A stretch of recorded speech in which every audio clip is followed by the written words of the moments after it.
Good evening, everybody, and welcome to tonight's event. Our energy future. Is nuclear a viable power source? So my name is Daniel, and I'll be your MC for tonight. It's really encouraging to see so many people here tonight, and thank you all for making the effort to come. I know that there's a lot of people that have got property that they need to prepare for what is looking likely to be a pretty severe storm in the next few days. So thank you all for coming out tonight. Hopefully tonight will be a very insightful and thought-provoking event for many of you. We are trying to be as open and open-minded and as honest as possible when it comes to what can sometimes be quite a toxic debate. We're going to explore it from multiple perspectives. Mainly that sits around the aspects of environmental impacts, economic impacts, engineering capability, political impacts, and social impacts. To formally welcome us to country, it's my honour and privilege to introduce Kerry Neal, Director of Tribal Link and Cubby Cubby Elder. Thank you, Kerry. And before I start as well, I need to apologise to everyone. I got no teeth tonight, but I usually have teeth. But I broke them on the weekend with my young son. I was eating some delicious peanut brittle. It's so delicious. But now my plastic plate is no more. So before, it's a real great pleasure to be here. And Daniel, thank you. It's a long time no see, mate. It's really great to see you, sir. I'll pay my respects to all the people in here tonight. I know that each one of you, carries some wisdom and carries some knowledge that, that you're sharing tonight. And we're going to be listening tonight. And I really want to say thank you so much for taking the time to share with us some of the things about. Am I allowed to tell you what I really believe or not really? Okay, great. Something that I think is extremely iffy, in my opinion. And I don't want to be disrespectful to anybody, and I'm only going to talk on my own opinion tonight. But before I do that, in our language for hello, we say nada. Can everyone say nada? Nada. Can you say wanya? Wanya. Wanya nalam. Well, as you know, wanya nalam means welcome everybody, and nada means hello. And, one of the things that the elders taught me, from listening to those stories, especially from this particular area here, Coolam, everyone knows Coolam. He was a great warrior. He was a great a man. He was a tall man, handsome man. He was so handsome, in fact, that he looked like that guy, but, bit darker, but, But, he wasn't famous because he was handsome. He was famous because he shared. And he shared something, He left a legacy for us, continuing to share knowledge and culture and things. And there was a man in the north who came, and his name was Nindari. And we know he was a regimental leader. He was a proper leader. But something happened on the inside, And I think that, listening to those stories, Coolam was remembered because he shared. And you know what? I believe 100% if we don't learn from our mistakes in the past, if we don't learn from those other people's mistakes in the past, if we don't remember that the Great Artesian Basin is not far from here, it connects basically the south to the north. And if we don't remember those things, maybe there will be no one here to share. You are most welcome here today. This is home for all of us. And I hope that we can keep it that way. Before we begin, I just thought I'd give people a short primer on nuclear power and the nuclear industry. For those that only have a cursory understanding of what's being discussed tonight. So nuclear power is, for all intents and purposes, well understood technology, and it is inherently safe to operate with modern safety standards. Nuclear power is considered a zero emissions energy source, and it operates in much the same way as producing electricity with coal. insofar as we superheat a liquid into a gas in high pressure and we push that gas through a turbine. And a steam turbine turns at 50 hertz and 240 volts and comes down the wires and comes into our homes. In this regard, there is no question that any politically and geographically stable country can operate one or even many nuclear power plants without any issues, save for the social impacts and the political will to do so. The question, however, is should they? And that is why I'm sure you're all here tonight, to answer that question. Should we investigate nuclear power as a viable option? And to answer that question, hopefully, and give you some more knowledge on the topic, is a wonderful panel of speakers who have given up their time tonight for your knowledge. So the first speaker tonight is Professor David Hood, member of the Order of Australia. He's a board director on the ACF. Professor Hood is a civil and environmental engineer with a vast experience across major civil and military projects, professional development in emerging economies, and a senior management in both the public and private sectors, as well as education. Professor Hood has been named as one of the top 100 sustainability leaders in the world, featuring such prominent names as Al Gore, Jane Goodall, and Tim Flannery. He's a passionate advocate for action to address global heating, resulting from the burning of fossil fuels. If you could all put your hands together and welcome to the stage, David Hood. This is a fantastic crowd. I'm very pleased to see that you're all interested in what we're discussing tonight. That's great. May I add my acknowledgement of country. We're on the Mudjimba country, I believe, and pay my respects to the Cubby Cubby people and their elders, past, present and emerging. Boy, we are facing a very difficult and tumultuous period at the moment. There's so much turmoil facing us across all facets of our existence. But for me, the greatest threat is the disruption to our climate and the impacts that it's bringing from savage storms, associated destructive winds, rain, bombs, devastating floods, and then these are followed by severe droughts and heat that we haven't had to cope with ever before. And this is bringing about bushfires and loss of nature, and creature habitats are disappearing very fast. The Earth's self-correcting ecosystems, the planetary boundaries, if any of you have studied the planetary boundaries, cannot now cope to fix and resurrect it. So we have this dilemma ahead of us. And these are sort of compounding issues. We see ice is now melting right around the globe, particularly in the north and in the Arctic, and also frighteningly now in Antarctic. And we will see sea level rise, which is happening and accelerating right now, but it's going to bring devastating impacts not too far away.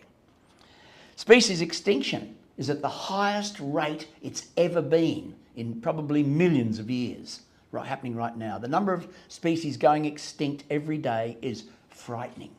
If you know, I think it's something like 400 species a day. That's including the millions of insects and billions of other things that live on this planet going extinct. These are frightening things. And then somewhat associated with all of that, we're in the middle of terrible political disruption. The situation frightens me, what's going on in the world. And it's beyond understanding. We're trying to find the reasons for it, but I don't believe we can. The loss of respect for science is flooding our digital platforms. And that's feeding into a political situation where we're seeing authoritarian politics taking over and people turning to dictators for solutions to the problem. These are things that we can't escape, despite our sort of attitude, which I see from people with an arrogance and we're better than nature and it's all happening regardless. I don't think so. So what can we do? We could spend a whole semester going through all of those issues. But for me, I think we should just focus on one thing, and that's the crisis of eliminating greenhouse gases, which are the cause of our climate disruption. The burning of fossil fuels for the energy that we need. And we're going to look at just what are the alternatives to the burning of fossil fuels. Don't get me wrong, burning coal, invented by engineers some time back, has given us the high standard of living that I've enjoyed and you probably all enjoyed, I hope, and are still enjoying. But we must change. The era of coal and fossil fuels is over. It must be. It's critical if we're to get climate restoration. Our current fleet of fossil generators is at the end of life. They are now unreliable and extremely costly to maintain. And we've seen some even explode in our own state here through bad management and maintenance issues. But we have a source of energy that pours in from our sun, which just by the way is a nuclear reactor, but it's not the nuclear reaction that we're going to talk about tonight. It's fusion, not fission. And fission is the one we'll focus on tonight. The sun is an endless and continuously source of energy that's pouring in, and capturing and converting it to electricity is now cheap and easy, and it's getting cheaper. But some are proposing another source. Energy released from the splitting of heavy atoms. This is nuclear fission. About 10% of the world's electricity is actually generated from the heat that you get from nuclear fission. That's happening in about 31 countries. France, Belgium and Ukraine are the big examples where there's more than 10%. And it actually results in about 3,700 terawatt hours per year of electricity generation. Compare that with the current renewables input to the world's energy is about 30%, or 9,000 terawatt hours. That's happening. So should Australia consider starting from zero? That's our question. To build a nuclear capability, and it is starting from scratch. We have absolutely no capability whatsoever in Australia for delivering a nuclear industry. Let's look at what we would have to do if we wanted to go ahead with it. We'll have to change the existing laws. You all know that there's a federal law which bans consideration of nuclear energy. Most of the states, I think all the states, have a similar ban on nuclear energy, and a lot of councils and shires around Australia have said no nuclear power in our jurisdiction. So how do we go about that? It won't happen quickly to change laws. You don't just get up to Parliament and say, let's have a new law, sign it, and off you go. Enormous consultation of our community will be necessary. And it must be supported by credible evidence. And that's going to be difficult at the moment. And demonstrated by a local and trusted capability. I can see years in trying to get the laws changed to start with. Then we need feasibility studies. We've heard that there are 7 sites around Australia proposed. These will have to be examined thoroughly by experts. Where are they coming from? We don't have them at the moment. So there's a problem. Would you like Chinese experts to come in and say, it's okay there, right next door to you? I don't think so. Only one nuclear engineering course is available in Australia at the University of New South Wales, and it graduates very few nuclear engineers per year. It's part of their mechanical engineering faculty. And finding sites themselves is going to be problematic. Coal generators, as we all know, are sited next to huge sources of water, beside a river or a lake, because they have to cool the generation capability, waste heat. This is not a problem with nuclear because you don't need the transport of the little nuclear pellets can be done in trucks, but through urban areas, that's problematic. So there's little problems there, but not as much as coal. So siting nuclear reactors has got to be somewhere where you can get massive sources of water. And just to give you a bit of a picture, the current 1,600 megawatt nuclear reactor will use about 2,000 litres of water per second to cool the generator, the bit that's actually heating, where the atoms are being split. And that you don't shut that down quickly. Even after you turn it off, you've still got to pour cooling water through. Not through that, but the water that's in there has to be cooled continuously. That water's contaminated, so you can't take it out. You have to cool it through an interchange. That is going to be a huge problem of finding that source of water. Do we go in and dig up the artesian basin and use that? We just heard how problematic that might be. And this is in the second driest continent on Earth, I just might remind you. Then if the laws are changed and the public's agreeable and the sites are all accepted, we need funding. Yes, we've got some funding. Okay, let's begin the design phase. Okay, so where do we get proven designs? Do we go overseas and just say, okay, let's buy them from Korea? What do we face then? There's no regulatory framework in Australia. There are no standards for nuclear operation in Australia. We do have a nuclear reactor, a tiny medical facility at Lucas Heights, but it's not a power factor generator. So we'll have to go through the process of writing all the frameworks. That involves governments, both federal and state, and probably a lot of councils get involved into it. And that's going to take a long and very difficult period. Let me tell you from my experience, I was 4 years on the board of Standards Australia. My life has been in the built environment, and I know how difficult it is to write regulations around building. You try and get sustainability and green issues embedded in the current building industry. It's been horrendous. That's why I look so old. The consultation periods involved in it are going to be enormous. So we've got to change the laws, we've got to go through all the finding of experts, we've got to then do this regulatory framework, and then construction could start. Whoops, we have no companies in Australia with any experience whatsoever in the construction of nuclear power generation. Again, do we import foreign construction capabilities? Let me just say that the construction of a nuclear reactor and the associated facilities is incredibly different. In Australia, we build high-rise buildings beautifully. We've done roads, we've done bridges. We're world-renowned for our engineering, civil engineering capability. But not nuclear, we don't do that. So we don't have the capability in the country. That's going to take a long time to build up. The few coming out of the University of New South Wales are not going to be able to cope with it. This leads me to just say things like, construction of a nuclear capability in less than 20 years is a fairy tale.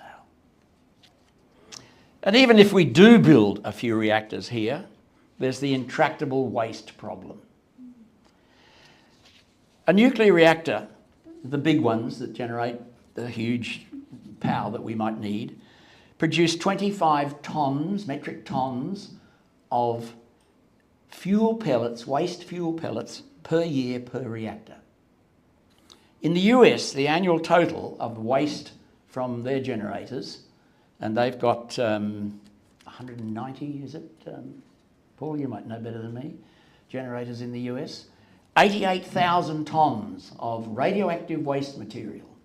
Now, I don't know if any of you went to Grace Stanky's around Australia vaudeville show by Nuclear for Australia. Any hands up? Oh, I was there.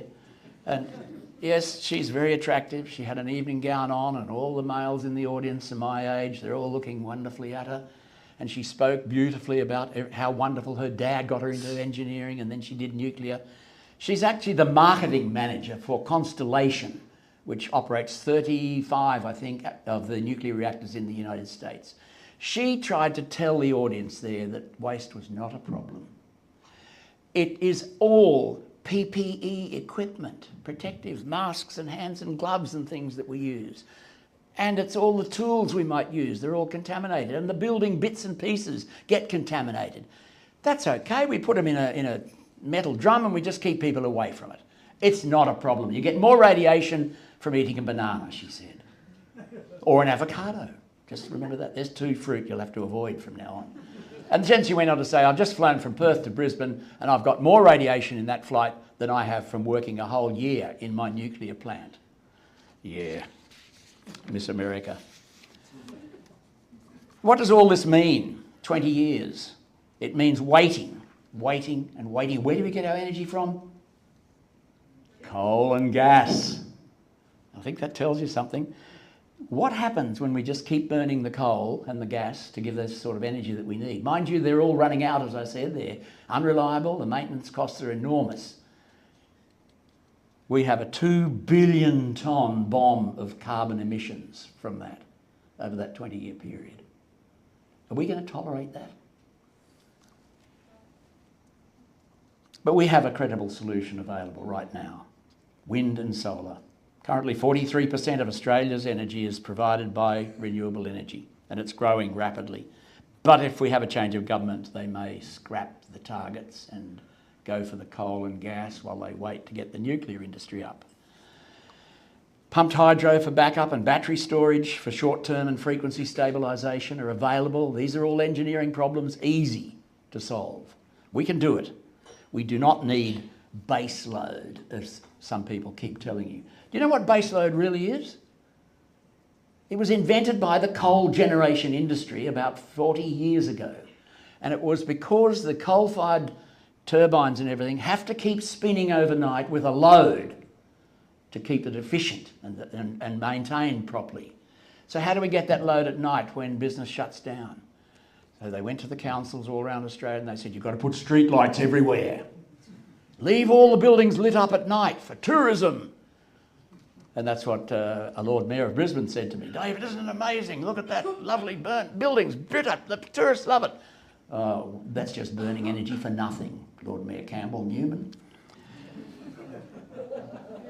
We can do this, but we're being offered a big red herring. Don't be fooled. It's a direct ploy to give the fossil fuel industry an extended life to cream massive profits from coal and gas extraction, and then when they do get nuclear involved, higher electricity prices because the costs, as you'll hear from John, are enormous.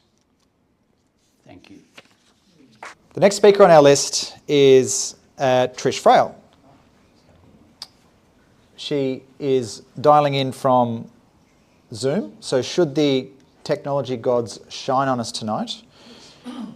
Trish is a Ngamba elder and former campaign manager for Keep the Nuclear Free group, which was successfully opposed the creation of a nuclear waste dump in the western New South Wales town of Brewarrina.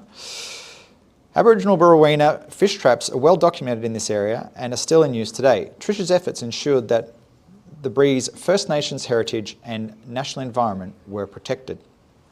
Trish is the co-convener of the Australian Nuclear Free Alliance and is currently a Brewarrina councillor. I'm Auntie Trish Frail. I'm a Ngamba woman from out western New South Wales, of Brewarrina. I'm called Auntie for the simple reason of the community decided I was to be classified as an elder. For the simple reason of I stood up and fought for the community to prevent a nuclear waste dump being built in our town. And at the time, the council came in, they had a wonderful meeting with the community and said, you know, all of these wonderful, fantastic things of what they had done in the previous year. And then they hit us with the bombshell that they were going to build a nuclear waste dump. And the community were just like, oh, we didn't quite know what to do or how to react to that. Then the next day, somebody said to me, Trish, do you realise that Brewarrina is known worldwide for the World Heritage fish traps? And if they were to build a nuclear waste dump here, it'll only ever be known for nuclear waste. And we went, oh no, well we can't have that, because I personally, I love my fish traps. I just adore them. And so I thought, no, that's not going to happen. And then I started a campaign, and I didn't really know what to do or how to go about it, but I used social media a lot. And then all these other people around Australia and around the world actually got on board. It just spread. And I also had, at the time he was David Shoebridge, he's now a senator. He came on board, he helped me, ANFA, which is the Australian Nuclear Free Alliance. they really came on board and helped me a lot. And so what we did was we went out and we educated the community. And I went door knocking, and I had all these a lot of young ones, all in year 9, 10, 11. They went around and they were knocking on the doors, and one of them said to me, I'm helping you, Trish, because one day I'm going to have children. And I don't want my children to be growing up around nuclear. So and I thought, oh wow, you're such a beautiful person. Anyway, so we educated the community, and we got all of the support from the, before that, the council had around about 96, they had around about 94% support. By the time I got out and I educated everybody, we got 96% support. And it's like, wow, that was a really great achievement. And as I keep saying about education, and so what I'm really concerned about now, so not just power plants, but we're also going to be needing nuclear waste dumps too. So, and people aren't acknowledging that, and the government definitely, Dutton is definitely not acknowledging that we will need waste dumps. And so, they're not going to send them overseas. So, yeah, they want to bury them here in Australia. The other thing is, we just came out of one of the worst droughts through Australia's history, not through our history. We have got a lot of Dreamtime stories about droughts. And we really look at Australia like how we don't have a lot of water, and how much water really is to be used for nuclear power and nuclear waste. And so we have to take that into consideration. And the federal government is just in the process of releasing a community drought resilience plan. And so just about every region throughout Australia is going to have one of these drought resilience plans. And so where is this all leading to? Like we just don't have enough water in Australia as it is. And yeah, this is going to take out a lot more water. And not just water on the ground, but also down under. Look at the Artesian Basin, how much water is in that, and how much water will they try and take out of it, which again, that will come back to, I know all the First Nations people are in those areas, they will really fight hard to prevent that from happening, and they will prevent it from happening. So, but what I just really wanted to finish off on is my campaign.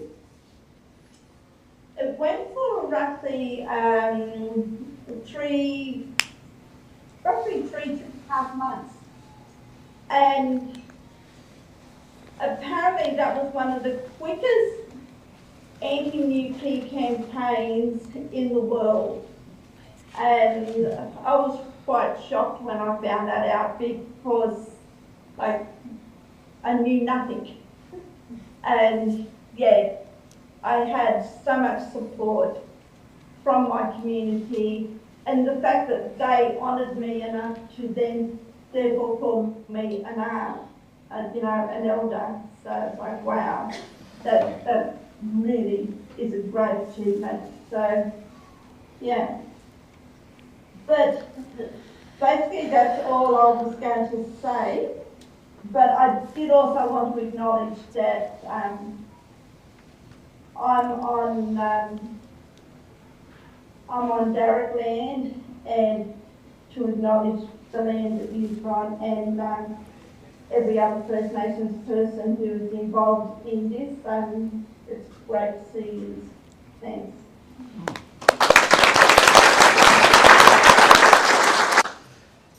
Thank you very much for that, Trish. Obviously, you know, your campaign was fought, I won't say long and hard, but in this case, short and hard. But we got the outcome that you were looking for, so well done to you. Staying on the topics of politics, our next speaker almost needs no introduction, but joining us tonight is Senator Larissa Waters, Greens Senator for Queensland. Before entering politics, Larissa worked as an environmental lawyer in the community sector for 8 years, advising people how to use the law to protect the environment. She was named Australian Young Environmental Lawyer of the Year in 2010 by the Law Council of Australia. Larissa's vision for Queensland is for a fair society and a clean economy that puts people, First Nations, connection to country, national parks, animals and farmland ahead of the profits of fossil fuel giants and billionaires. Can you please put your hands together for our lovely Senator, Larissa Waters.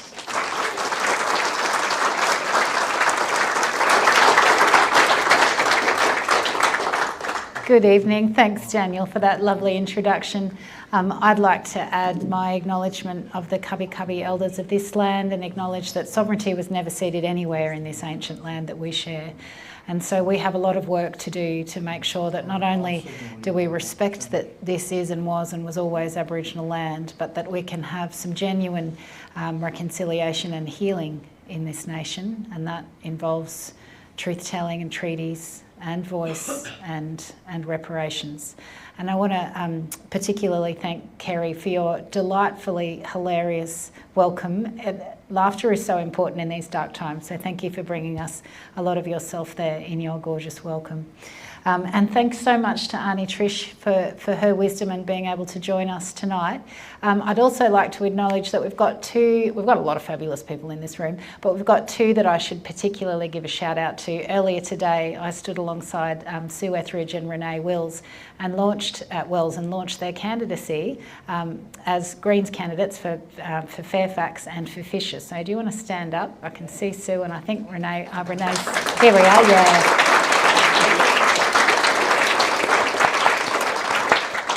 So really proud of these two ladies and the impact that they'll continue to make and to be your voice, I hope, up here on the Sunshine Coast.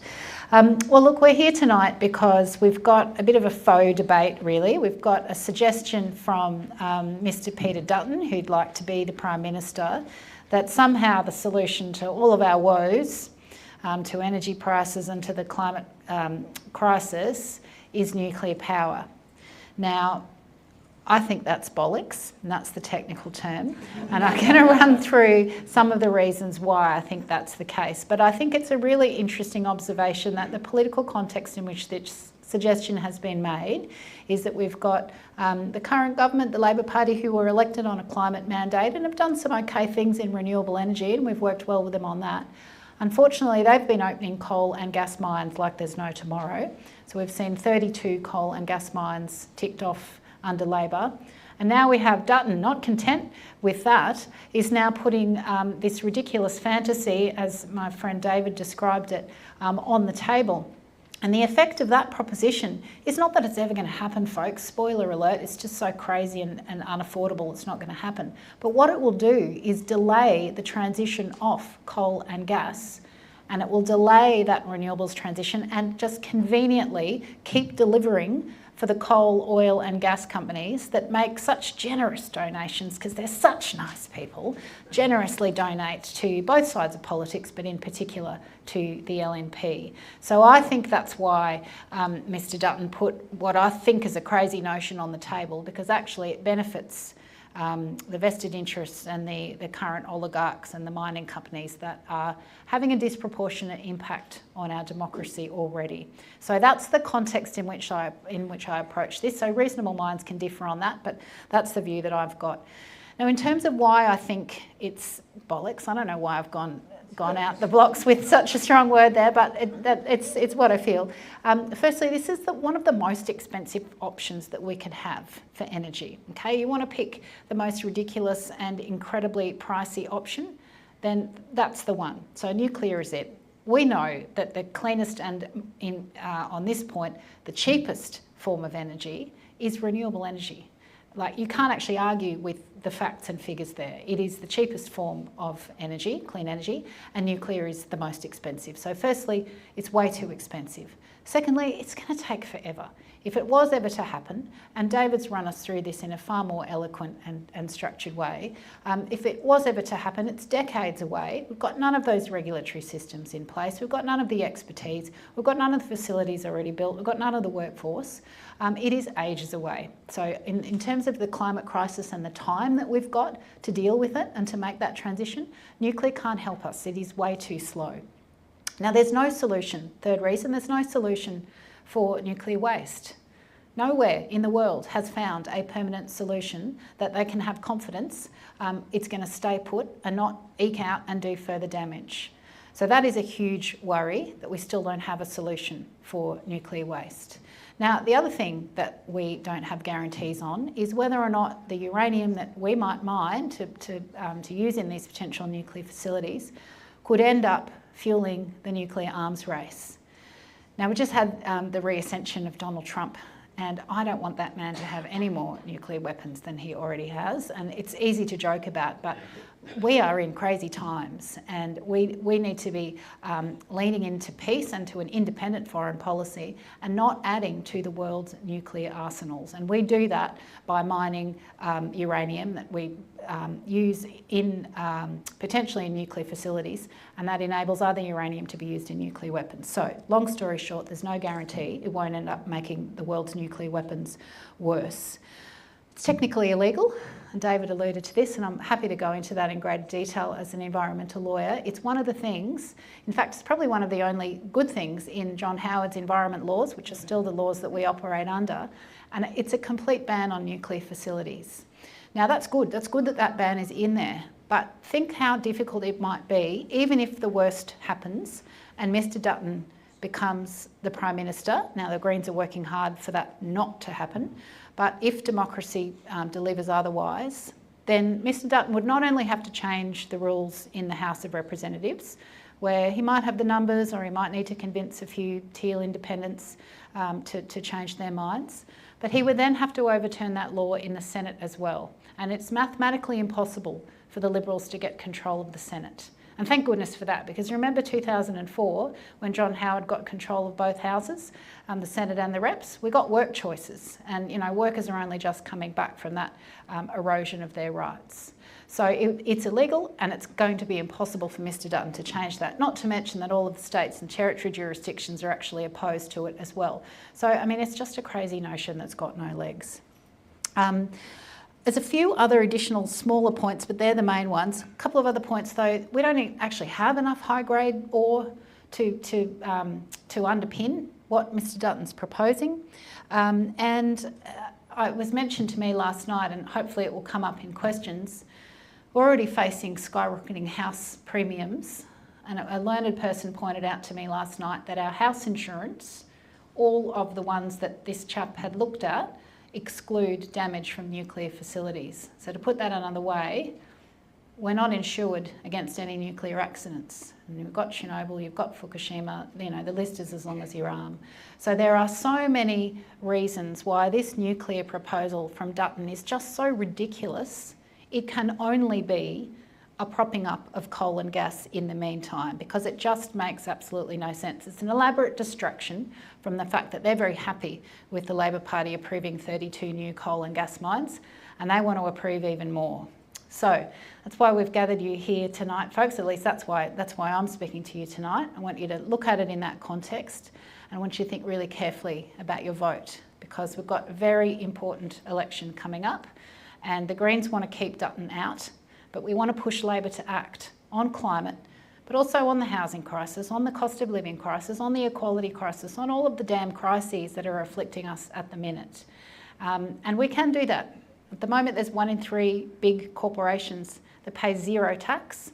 And if we closed that loophole, we would raise the revenue to fund things like dental and mental into Medicare, to fully fund public schools, to cancel student debt and make uni and TAFE properly free like it used to be, and to really help households and small businesses get solar if they don't already, and you've got good solar up here on the Sunshine Coast, but then also get batteries and have everyone pitch in on that transition to clean energy. So that's what we can do if we actually raise revenue from the big corporates who at the moment are laughing all the way to the bank, while the rest of us are in a cost of living crisis that's layered on top of a housing crisis that's layered on top of the climate crisis.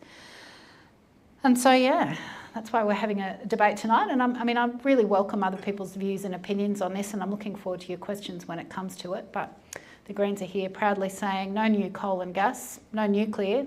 Let's go clean, green renewables that we know is cheaper and is job rich and will help us tackle the cost of living crisis and the climate crisis.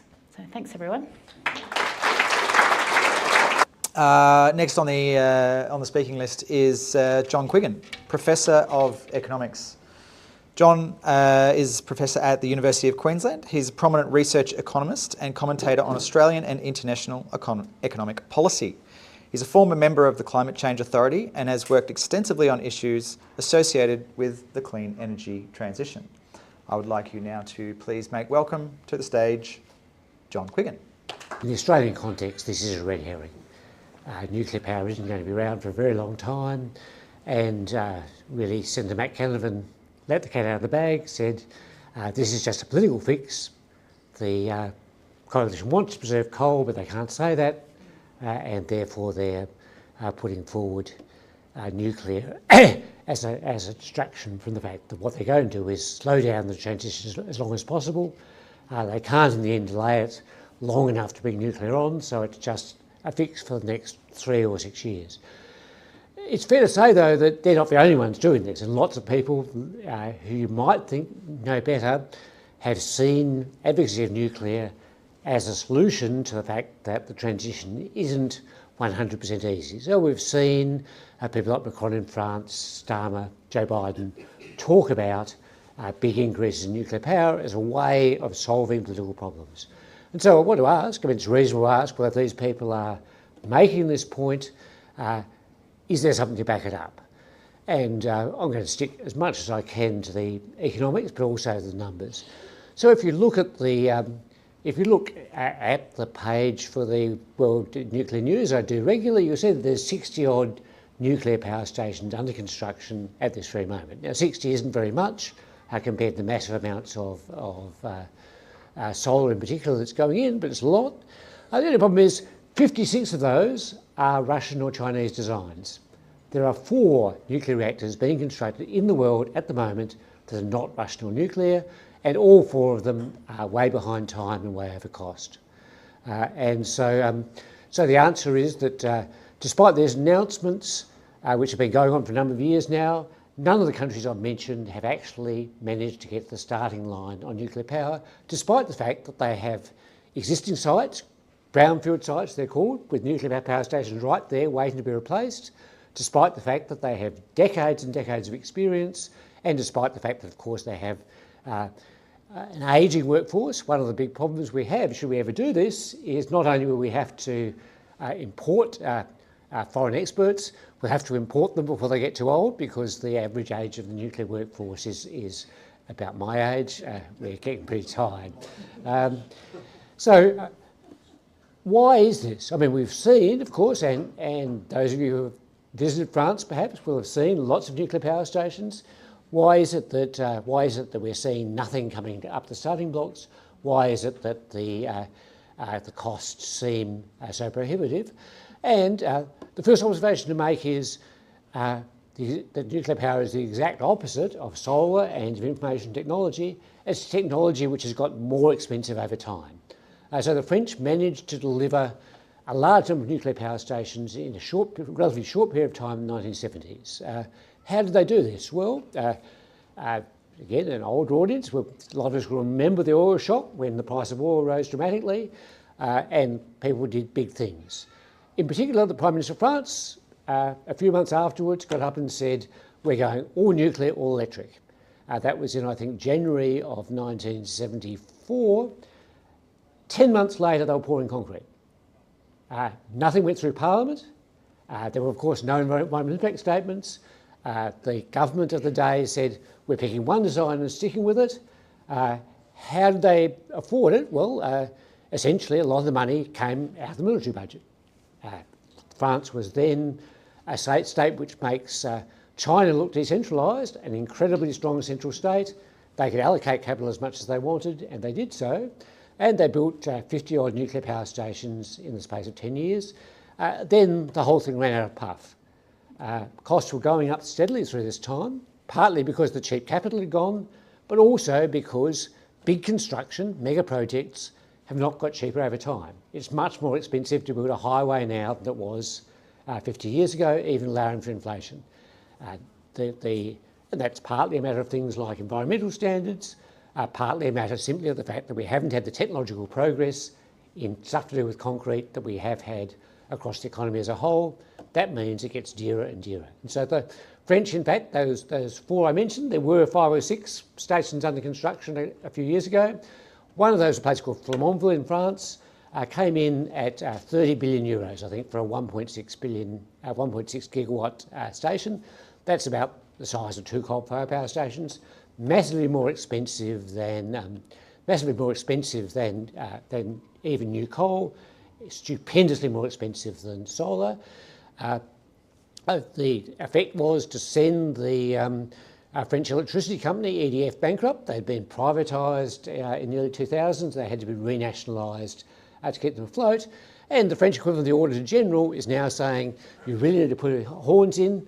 Macron wants you to build 6 power stations. The British are hoping you build some. You really can't afford to do this. You need to stop. So looking at the UK case, of course, 2 of those stations, a place called Hinkley Point in the UK, they've been going for a fair while. Talking of David's schedule, the promoter promised British people in 2017 you'll be cooking your Christmas turkeys on electricity from Hinkley Point. 2017 was a while ago. They're now suggesting, well, maybe in 2030 you might possibly be reheating your Christmas turkeys from quite some time ago. The British are still pushing on. They still got another power station in mind to replace. Again, same design. And until very recently, we're saying, well, we learned from our mistakes. Sure, we ran 3 times over cost at Hinkley, but now we know. Sadly, the latest news is that Sizewell C will be even more expensive than Hinkley Point. The result is that years after we're supposed to have reached financial close, they still haven't found anybody outside the UK willing to invest in this project. They've given them a regulatory solution which guarantees them, I think, £100 a megawatt hour. That's roughly £200, 200 Australian dollars. They had to, of course, throw out the Chinese who were going to build it. I'm sure the Chinese or the Russians would have been happy to build a nuclear power station in Britain, but sadly that idea seems to have gone by the board. The result is, I think, sadly, probably not in time for this election, we'll be hearing fairly soon from Mr Starmer that, or Sir Starmer, that sadly this project has not gone ahead. Similarly, I think it's highly unlikely that the power stations in France will go ahead. And of course, while until very recently American Republicans were talking about nuclear power, and despite the fact that Trump has rampaged over every possible thing he could, there isn't the slightest sign of any revival in nuclear power in the US. Unlike France and the UK, they still have a bunch of objections, and of course Australia, they still have a bunch of objections to the public actually owning and constructing and building power stations. So they have to find somebody, Constellation Energy perhaps, willing to put their money where their mouth is and build a new power station. That's not going to happen. If we look back at the recent record, it's not hard to see why. They had a plan for a massive nuclear renaissance, 20 or 30 new power stations. 4 of them were started, 2 were abandoned in South Carolina after, I think, $10 billion apiece had been spent on them. Supposedly 70% complete. The proponents finally decided, look, it is simply not worth finishing that project at all. 2 more limped over the finishing line a couple of years ago, and every other project that was listed in the so-called nuclear renaissance has been abandoned. So the answer is quite simply, unless some magical turnaround happens in the cost structure, not only are they 20 years in the future regardless, we really might as well be waiting for nuclear fusion. I did actually get a comment on that, somebody, when I talked about this thing, and indeed I'll leave you with the observation that nuclear fusion is the fuel of the future and always will be. Thank you. Thank you, Paul. Interesting numbers ahead of us there. Oh, don't go flat on me. Next on the agenda for tonight, we have Dr. Paul Wilson, electrical engineer.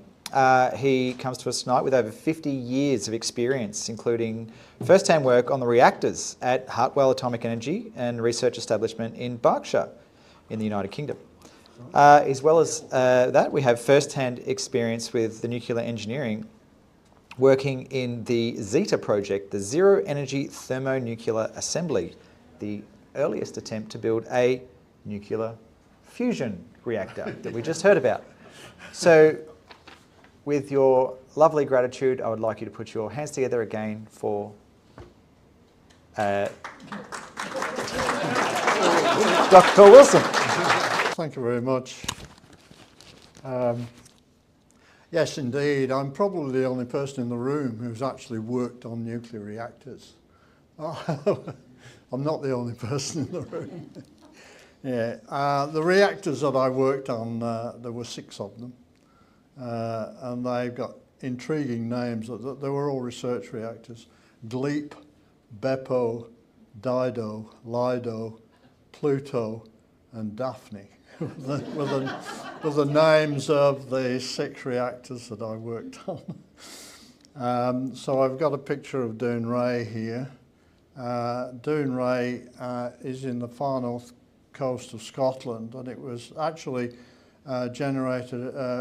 created originally as a research reactor, but they turned it into a power station as well.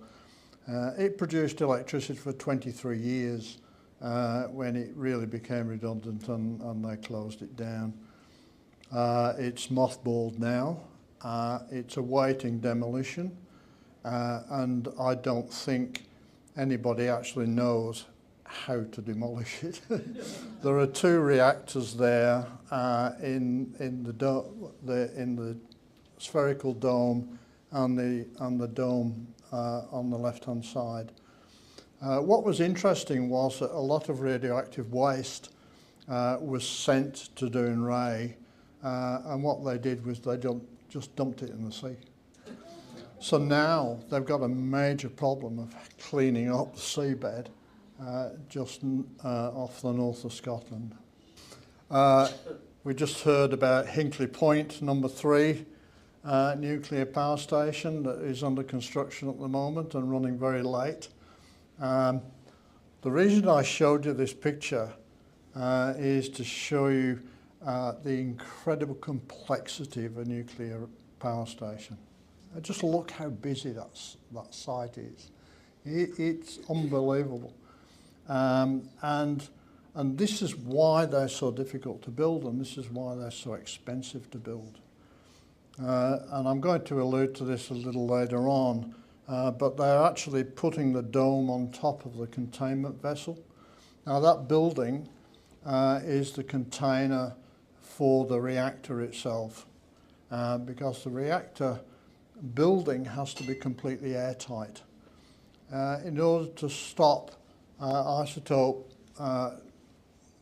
escaping from the building is run at a lower than air pressure, so that if you get any leaks, the air leaks inwards through it. And getting in and out of the building is fairly entertaining. It's like being on a spacecraft. Anyway, I just wanted to show you that so that you could see how incredibly complex these things are and why they're so expensive, you know, as a visual image. Okay, can we go to the next? Right, this is your turn. How many nuclear accidents can you think of, do you know We've heard of 2 so far. Yeah, 3 Mile Island was one. Anybody else? Okay, the international scale, and the international scale doesn't cover all accidents, it only covers the serious ones. I mean, there's one nuclear power station in Europe that had 800 accidents on their list of accidents, just on one power station. Right, so there are 37 accidents severe enough to write an INES rating. So these are the 37. Level 7 is the highest. So we got Chernobyl and Fukushima, which you've almost certainly heard of. Level 6, Kishtim, 1957, and 3 Mile Island. Level 5, Chalk River, which is in Canada. Wind scale in England, Idaho Falls and Monroe, and there's the list goes further down of these are serious nuclear accidents that get an INES rating. Yeah, so it's more dangerous than you think. Well, you've all heard of Chernobyl. That's what it looks like now. Yeah, I mean that you can see the reactor building. You can see what happened to it. Yeah, when it didn't actually explode. It basically caught fire. It was virtually a slow explosion, and it just wrecked the building. Of course, that site now, you can't go there. It's just not safe. The whole site is very, very dangerous. Yeah. So, how on earth are you going to demolish that? Yeah, we'll come to that in a minute. All right. Next one. Kishtim. Who's heard of Kishtim? Nobody. Yeah, one person. Yes. You won't have heard of it. 1957. This was in Russia, and you can see what happened when it went up. Well, it was the same sort of destruction to the building, and the map shows you how the contamination carried across Russia and then right across Europe. Yeah, very nasty. Radioisotopes drifting in the wind from the east. Yeah. Next one. Wind scale. Now I do know a lot about wind scale. I've been there several times actually, and I want you, I'll just point out, when this exploded in 1957, I was 13 years of age, and I'll show you where I lived. I was living there. Yeah, so I was exposed to it. Yeah, just didn't seem to have affected my age, but what happened was, and the thing we had, in fact, my family had only just got a television, and it was on the news a lot. And what was happening right across the north of England was that all the dairy farms had to dump their milk because the milk was contaminated with cesium isotopes and iodine isotopes. And they were just dumping it in the creeks and the streams. They couldn't sell it. And you know, we were really short of milk there for quite a while. So that was a real one. And you can see the hole in the reactor building where it just virtually exploded. What happened actually, the core of the reactor was made of graphite blocks, and the graphite caught fire. Yeah, so it just burnt and burnt and burnt. Yeah. All right, next. Okay, we've already heard speakers talk about radioactive waste. There is a lot more radioactive material around than just the exhausted fuel for the plant. When you're in that container building, and I've been in a couple, everything's contaminated. everything, the dust in the air, everything you can think of, which is why it's kept at lower than air pressure, and so that you only get leaks in. Right? Just think about it. You've got contaminated concrete, walls, floors, furniture, all your clothing soiled, yeah, with radioactive isotopes. How do they dispose of it? And right now, Britain is still searching for a dump site for their radioactive waste, and they can't find one. Right? So it's just being kept. It's actually being kept at Sellafield. All right, next. Okay, here's the big one. The big issue for me isn't what we've talked about so far. It's how on earth do you demolish a nuclear power station at the end of its life? That's the big problem. Demolition and cleanup costs. Now this is Sellafield, and in fact if you have a look at the tower, that's wind scale number 2. Yeah, the reactor I just showed you. Wind scale number 1 was a similar tower. They actually demolished that. But wind scale number 2, nobody can go near it. It's so radioactive that people can't get close enough to demolish. Yeah? And the rest of it is the Sellafield power station, which is now closed down. It's really got way past its use-by date. And the costs of demolition has just blown out. They've just done a new estimate of how much it's going to cost, and they're talking about 136 billion English pounds to demolish it. Yeah? Frightful. How much electricity did they produce? It wasn't even close to that. Yeah? So for me, the big issue about nuclear power isn't the costs of construction and so on that we've heard about. It's the cost of demolition at the end of life. Yeah? Okay, next. So this is really my last slide about nuclear power. The cost of ownership must include the cost of demolition at end of life. And I did some work in researching how many nuclear reactors we've got around the world that have been closed down. And these are not the military reactors. They're not the ones to create weapons and the research ones. This is just power station reactors that have been closed down. 191 closed down. 15 have been demolished to a clean site. Of the 176 mothballed or abandoned, the majority have been abandoned. And what the Americans have been doing is, oh, we'll just declare bankruptcy. Yeah, the company just went bankrupt, oh dear. You know, what are we going to do with the reactor? Well, we just leave it. Yeah? So this is a serious problem. Serious problem. Yeah. Okay, next one. Right, this is my favourite alternative as an electrical engineer, and I've worked as an electrical engineer all my working life, all my career, and I particularly like concentrated solar thermal power. Right, Spain is the world leader.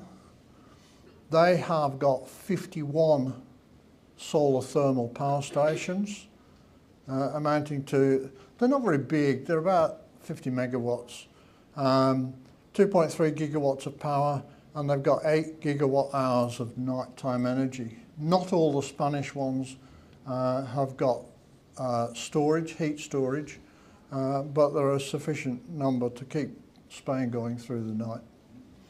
Yeah, so next. All right, this is what they look like. Yeah. In Australia, we've got 2.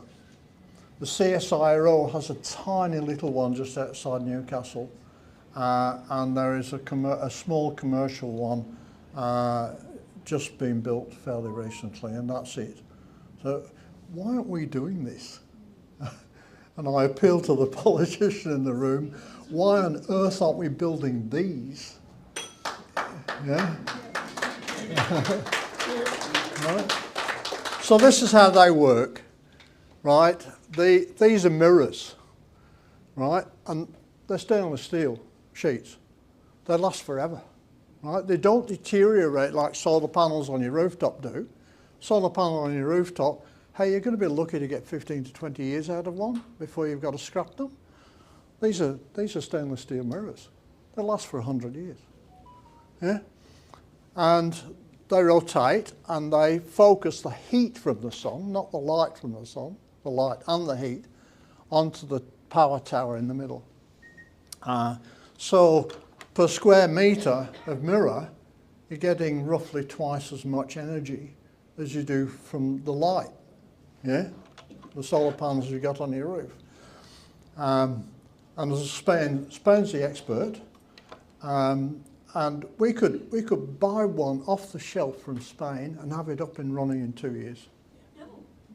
Yeah, we could. They're the experts. Next. All right, and here, this is my last slide. This is one in the United States. So Spain's not the only country that's doing this. I like that one because it shows you the power tower, and the glowing white thing at the top is a huge tank full of molten salt. Molten salt's amazing because it stores an enormous amount of heat per cubic metre. Enormous amount of heat.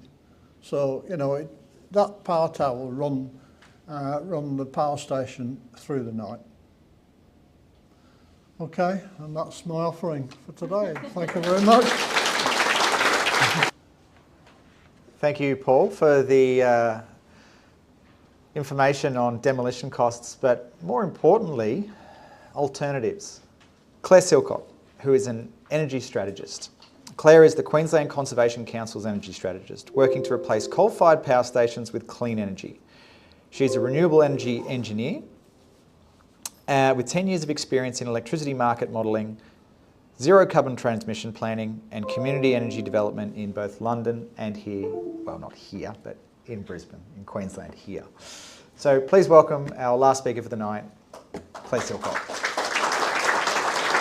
Thank you. Yeah, I think we've heard pretty comprehensively why nuclear isn't a good solution for Australia and for our climate crisis. It is, in fact, a political fix that the LNP have come up with. And I think that in these dark times, we need to celebrate any wins we can. And really, I think that the fact that the LNP think that coal is a thing that they can't be advocating for and win an election in the broader Australian context is a real sign that we, and particularly the leadership of First Nations and Pacifica communities and communities around the country have shown to show that we need to move away from coal.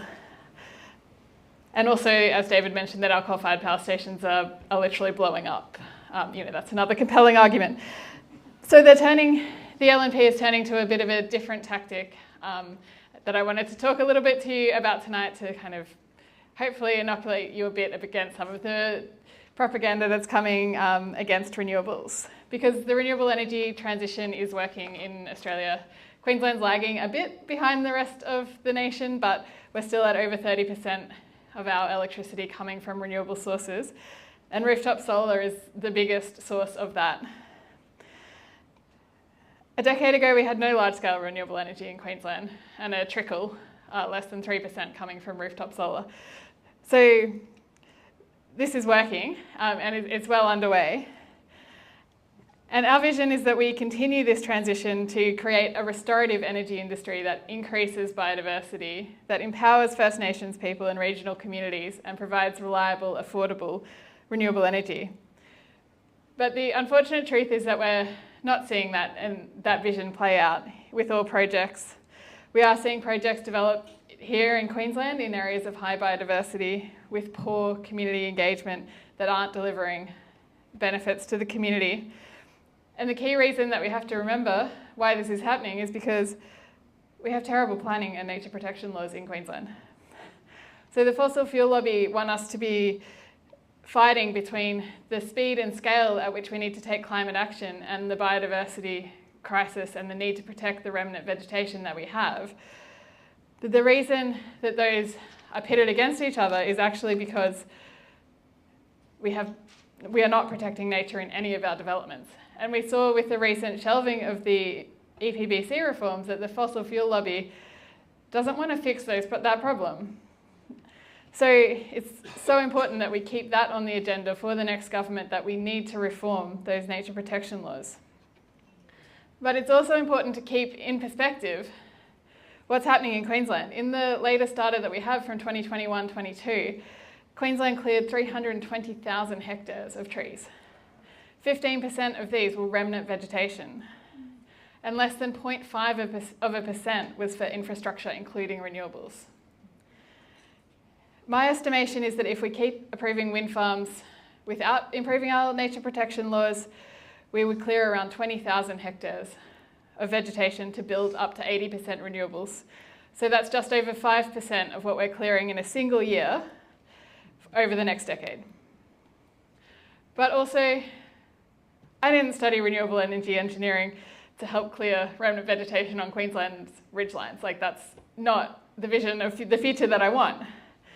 And luckily there are a huge amount of ways that we can improve renewable energy projects, and there's great work happening all around the country to do this. From improving the siting, to co-location with agriculture or even biodiversity, to rehabilitation and pest management of the land underneath renewable energy, there's so much opportunity.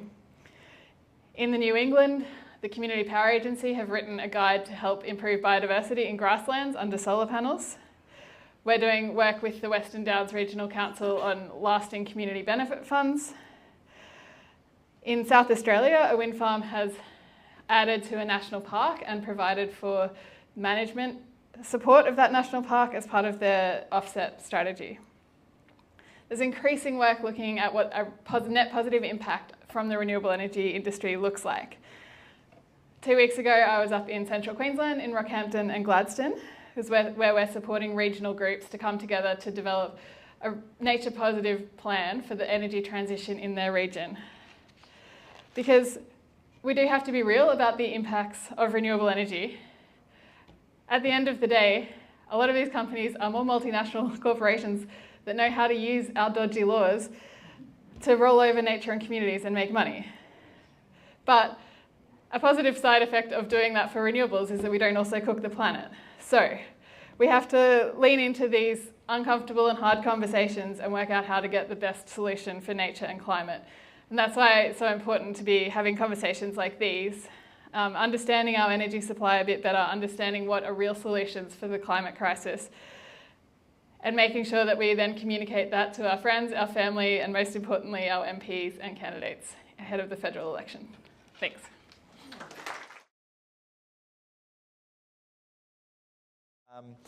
We've got loads of amazing questions from our audience. So somebody has asked if nuclear power stations are a threat as war targets, having recently observed the news that the Chernobyl containment dome had been penetrated by a warhead. But Chernobyl's not the problem. The problem over there at the moment is another nuclear power plant called the Zaporizhzhia nuclear power plant. And Zaporizhzhia was taken over by the Russian military purely because they wanted it as a storeroom for their military regime. They used that facility to store all of their weapons, ammunition, logistics vehicles, trucks, tanks, you name it, because they know that Ukraine is not going to send any artillery shells in that direction. So are they a war target? Absolutely they are. Are they a war target for the reasons that you think they are? No, they are not. They are a war target only for a strategic reason. For those who hold the nuclear power plants can leverage the fear of an explosion from that nuclear power plant to their own advantage. And that is the only threat that we will see from a nuclear power plant in times of war.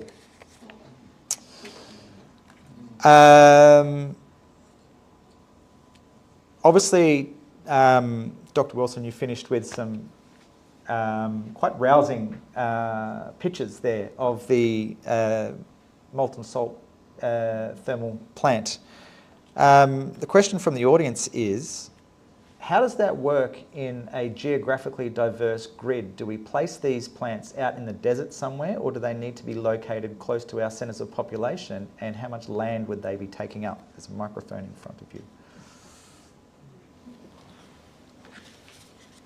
Okay, I won't deny that they do take a little bit of land, but my wife, who's severely disabled, and that's one of the reasons why I was late tonight actually, she really wanted to go to Ayers Rock, and we flew from Brisbane across to Ayers Rock.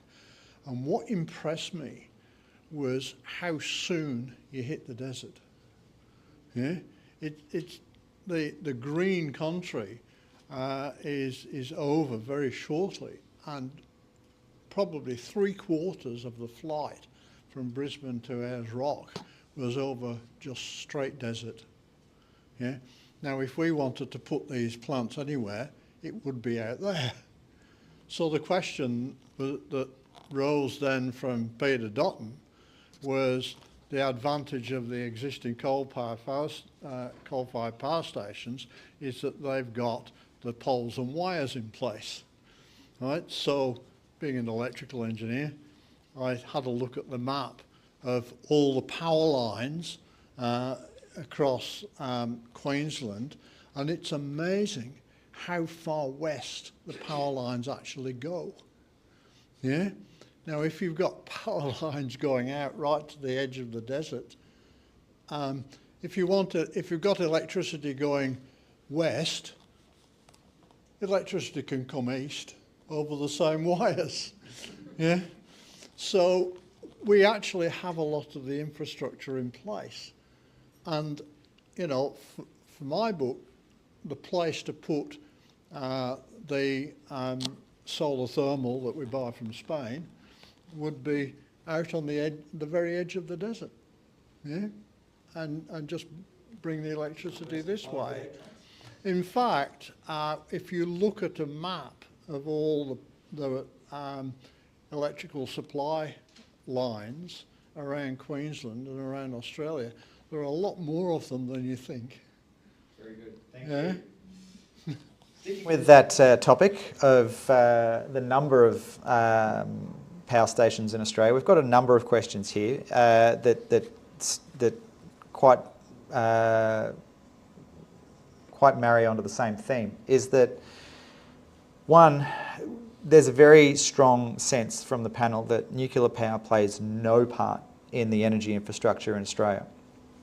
But if it was to play a part, and since other countries do it with between 10 and 50% of their electrical grid, if there was an a nuclear energy industry in Australia, hypothetically, is there any amount that would make sense if we had it delivered in a time frame that would actually make sense? Now, I know that's a hypothetical question, but if we could deliver it inside that 20-year period, would there be any amount of nuclear power that would possibly make sense? Open to the panel. Yeah, please answer. Yeah, I mean, the right time frame was last century. I think it's a pretty good case that if we built more nuclear power instead of coal last century, it would have been a better choice. Solar wasn't affordable then, but even a 20-year time frame makes no sense at all. Really, when we look at the coal-fired power stations we have, the vast majority of them have closure dates well inside that. Yeah, most of them before 2030. They've been brought forward a little bit in some cases because of the transition, but we can't really keep any of it going beyond this point. And I think, as David said, the whole idea of this is this magical notion of baseload, which is in fact a supply notion, not a demand notion. That is, there isn't really any need to have substantial amounts of power being generated at 3 o'clock in the morning. The whole problem has always been finding somebody to use that power by, well, excess lighting, but also, of course, off-peak hot water, which now makes no sense economically because it's precisely the most expensive time to generate power that were being paid to take it most cheaply. There's a sense, if I can just, there's a sense in the argument that nuclear is big and powerful and masculine and tough, and that's where this idea of baseload comes from. It's a powerful statement, whereas renewables are fluffy and light. They're dispersed, and it's just so wrong. Get rid of it quick. All right, thank you. I've lost the question. Okay, so another question from the audience. There was a mention during the first speaker, of a figure of 2,000 litres per second. So the question from the audience is, over a given 24-hour period, how much water does a nuclear power plant consume? Are the water sources from existing dams and rivers, etc., I'd say that's from the coal-fired power stations, are they adequate? And there's a follow-up question, does it contaminate the water? I can give you a hint of that with what's happening with Fukushima and the fact that they're trying to demolish it now. And one of the things that they were doing was dumping heavy water into the ocean. And there was a huge outcry about that. Right? Now, heavy water is deuterium oxide, and the neutrons got more electrons in it. When I was an apprentice engineer working on nuclear reactors, we used to toast the Queen at Christmas using heavy water. So in fact, the heavy water's harmless, right? But what is dangerous is what's called tritiated water, right, which is super heavy water. And so what the Japanese were doing, they were dumping heavy water, harmless, into the ocean and trying to avoid dumping tritiated water into the ocean. That's my contribution. Thank you. Just on the question about the volume of water required for a power station. Yeah. The fact is that nuclear reactors themselves, when you shut them down by putting the rods down to tame the decay of the atoms, they still radiate heat, even when you've so-called shut them down. So you've got to have water continuously going through it, even when it's off. And that's where most of the water is needed. But they are incredibly, incredibly hot, aren't they, Paul? Oh, yeah. So the water going through to keep it cool, to contain it, has to be put back into the source where you get it from. So it's not wastewater, but it is warming the river and warming the ocean. Yeah. And there's a side issue to that too. To cool a reactor down takes days and days and days. It's very, very slow to cool down, which means that during that time, all your pumps have got to be working, all your pipes, all your valves. The last thing you want is a pump failure. Yeah, which is why all your hardware, your pumps and pipes and taps and everything, you've got at least 3 of them. Yeah, lots and lots of redundancy, just so you can keep cooling it down. Fukushima is still boiling. Down in the hole, it is. They cannot stop it. It's still there. How many years after? What was it? Oh, I can't remember. Yeah. They just can't stop it. Thank you. Speaking of dumping deuterated water, deuterium water. We've had a couple of questions here about the waste. Obviously, Paul, you touched on. It's not just the fuel rods. It's the concrete. It's the vessels. It's the PPE. It's all sorts of different things. How, I believe, I'm going on a little bit of a limb here, but I believe Peter Dutton said that each fuel change, it's like the size of a Pepsi can or something. He said something ridiculous like that. How incorrect is that? I mean, how much waste are we talking about for a single nuclear reactor? Oh, and the question is, what do we do with it? Once again, when I was working on nuclear reactors, we saw trucks going out of the site almost every day, and they were full of waste. And it wasn't like the spent fuel's trivial in comparison with all the other stuff.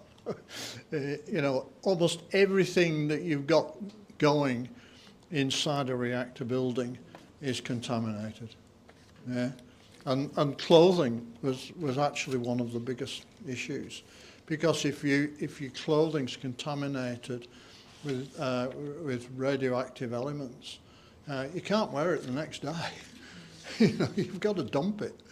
And what they were doing actually, I know what they were doing.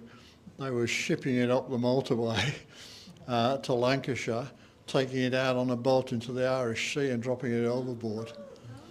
And as a result of that, when I was a small child, we used to get fish from Fleetwood, right?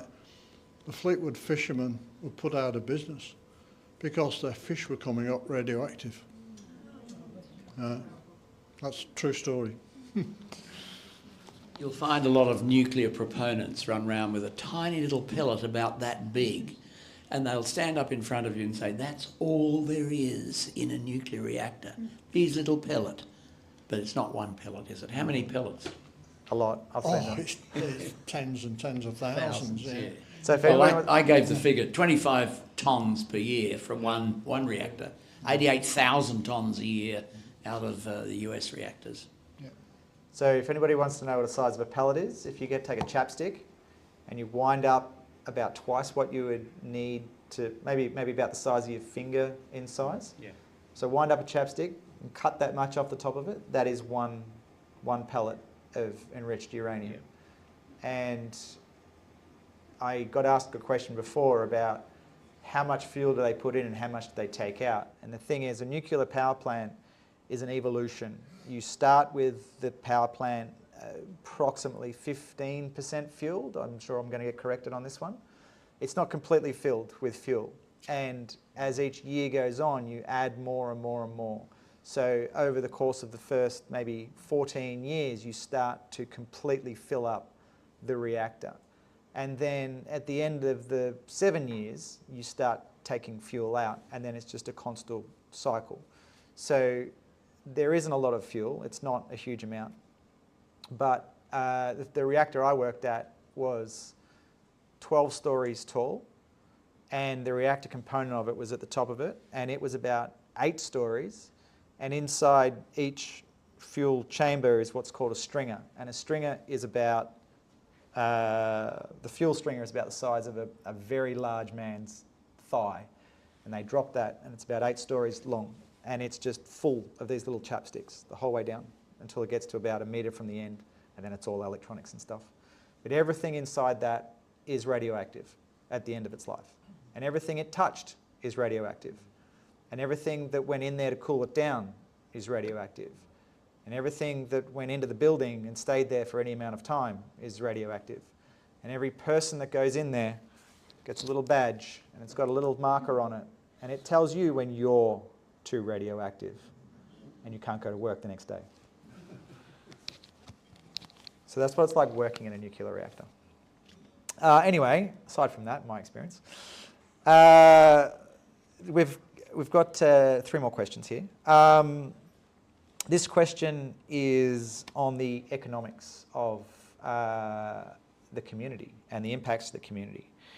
And Larissa mentioned this earlier, that says that insurance does not cover fallout or radioactivity or any other damage coming from nuclear fissile material. Given that, I think it was already mentioned that we need to do surveys and feasibility studies and all that sort of stuff, which would take an enormous amount of time. And I believe Mr. Dutton said that they would just forcibly acquire the land required to buy the nuclear power station site. Would that also include all of the uninsurable land that would now surround those facilities? Quick comment leaving aside, the insurance is these areas will need an exclusion zone and then an evacuation zone. So that hasn't, I think, various people have said this will be great. They haven't yet had the government come around and say, your house is in the exclusion zone, or your house is in the evacuation zone, we'll have to have a plan for you to get out of it. I think those of us who are worrying about cyclones, I think we're a lot more worried about that. So I think that among the many delays in the process, one is going to be turning what might be some community consent in some places into acceptance of the fact that the footprint of these plants is much greater than the area of the reactor. It's a large area around them. Thank you. Any further? I just want to add the biodiversity impacts. We saw some of your really impactful pictures, Paul. Thank you. I really enjoyed your presentation. And you showed us the broken buildings. But for me, when I think of Chernobyl, I think not only of the humans, but I think of the wasteland that's been created and the fact that nothing's growing there anymore. And a lot of those creatures are genetically altered, and that's, that lasting impact is something to be avoided. And on the insurance issue, I mean, people are already finding that the climate crisis is increasing their home insurance. And if you're concerned about that, well, firstly, you're right to be, but let's not make it incredibly worse by having this crazy nuclear notion with these radius of potential impact zones that will then have to be factored in. And there's some concern in some communities, and fair enough, about the siting of renewable energy. Well, the massive impacts and the disruption that nuclear reactors and any potential incident could cause, they leave that for dead. Last year, then Prime Minister Scott Morrison introduced us all to this new idea of AUKUS and the fact that we would potentially be buying a whole bunch of nuclear power submarines, not from France, and tearing up a contract and years already spent on that, but from the United States. Is there a possibility that the AUKUS deal is somehow tied to this nuclear power pipe dream? That's a good question, but firstly, remember Donald Trump doesn't even know what AUKUS is. Which actually was the first good thing that he said so far, because we think that's just the dodgiest and most expensive and wasteful arrangement that our beloved former Prime Minister Scott Morrison came out with. That was a political fix for him at the time, and he's now hitched us even closer to the American wagon and committed us $368 billion to nuclear submarines that I don't think are going to make us any safer. They're not going to de-escalate any of the world's conflicts, are they? And we're not even guaranteed to get them anyway. Pissed off Macron, who in that wonderful little exchange, I mean, he's obviously very, very good at doing that. And so we've burned relationships there. And then the Americans don't even want to give us any submarines because they're so slow on building them. They want to keep the ones they're making for themselves. So, I mean, honestly, there's no redeeming features to this arrangement. And yes, the only positive thing that Trump's done is to not know what AUKUS was, and that gives me hope that we might exit from it.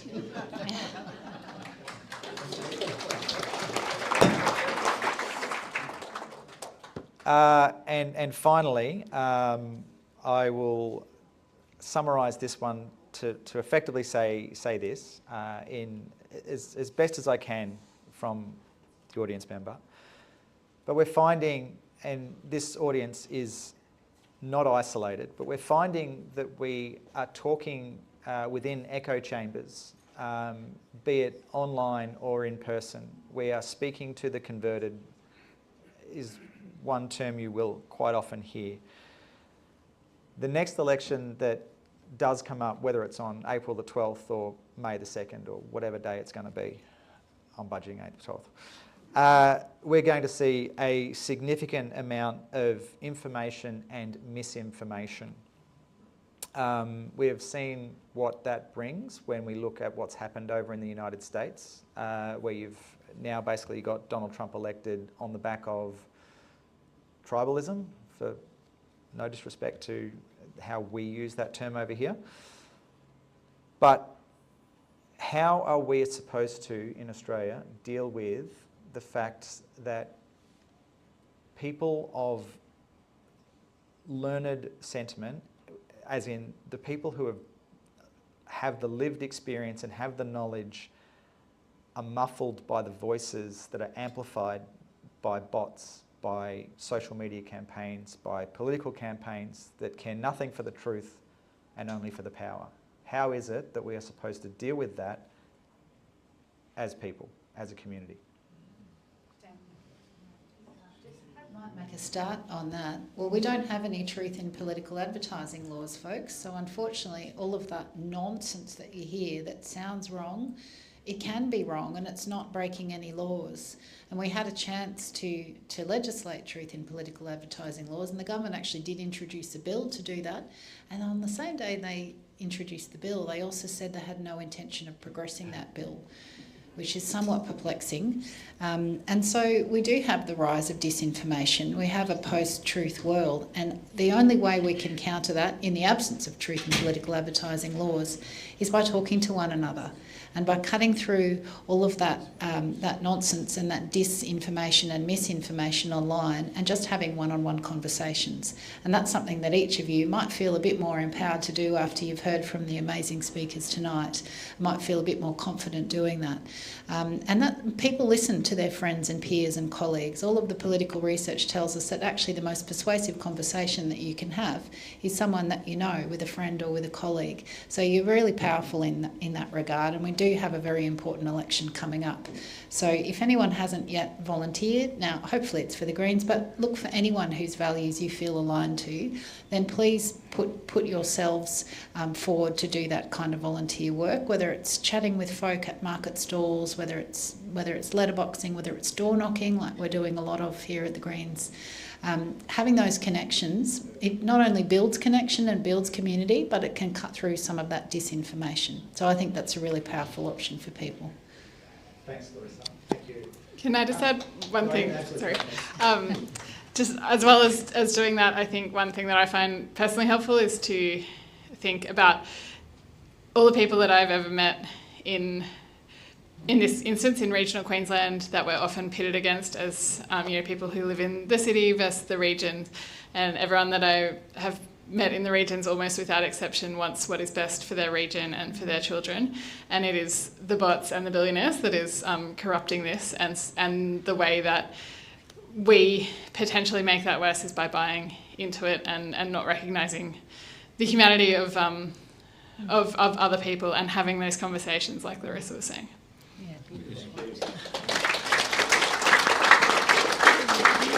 Yeah, just a brief bit of optimism on this. Very much unlike the US, that kind of tribalism of saying I voted Labor and or LNP and my parents did before them has disappeared almost completely in Australia in a way that basically has failed to happen in the US. People have completely reversed their values rather than abandon the political surrounds they have.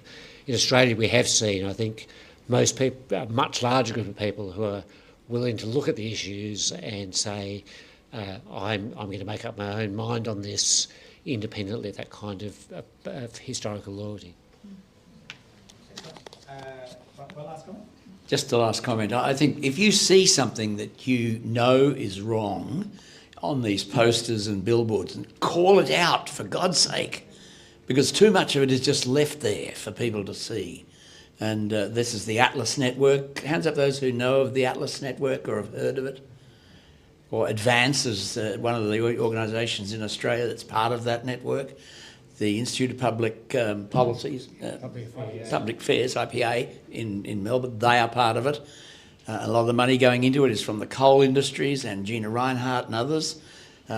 Call those things out because they're nasty, they are lies, and their whole aim at the moment is to get rid of the Greens. But we're not going to let them do that. That's where you come in. All right, thank you. I would just like to thank our panel. I would like to thank all of you. I would like to thank the people who organised tonight and made tonight possible. So a big round of applause for them.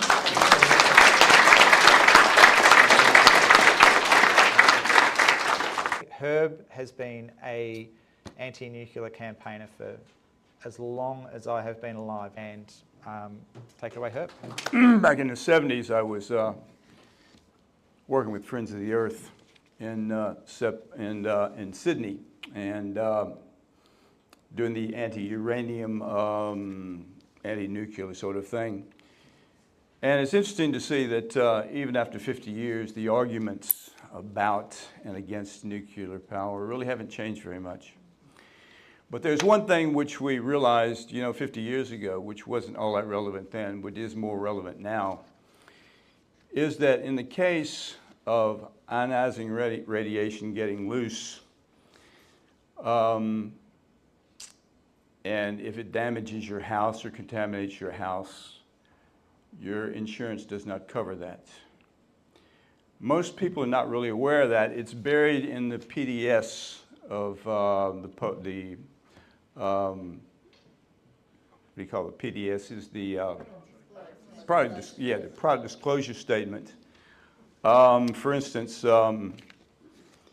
my home insurance is with Allianz, and on page 55 it says you're not covered for ionizing radiation or contamination by radioactivity from any nuclear fuel or nuclear waste, the combustion of nuclear fuel, including any self-sustaining process of nuclear fusion or nuclear weapons material. So in other words, there's a powerful argument for not having or not living near a nuclear power station, because if some accident happens and your land is contaminated, if we just put the health issues to one side, you could lose your house and you could lose your land too, because your land could be contaminated, like say around Fukushima or something, and not be habitable for perhaps decades. So that is something that you might want to check on your own PDS and your own home insurance as well. But I did kind of make a bit of a list and do a bit of research. And I found that this nuclear exclusion clause is common pretty much to every home insurance provider I found. Allianz, QBE, AMI, RACQ, NRMA, Suncorp, Australia Post, Bendigo Bank, Westpac, Commonwealth Bank, Honey Insurance, the NAB, Everyday Home Insurance, which is through Woolies, and Holland Insurance, which is an underwriter. Basically, none of them cover damage from nuclear materials. So that's something, and a very powerful argument for somebody who's maybe not particularly engaged in the more technical stuff. They can understand a danger which might void their home insurance. So I'll leave you with that. Huh?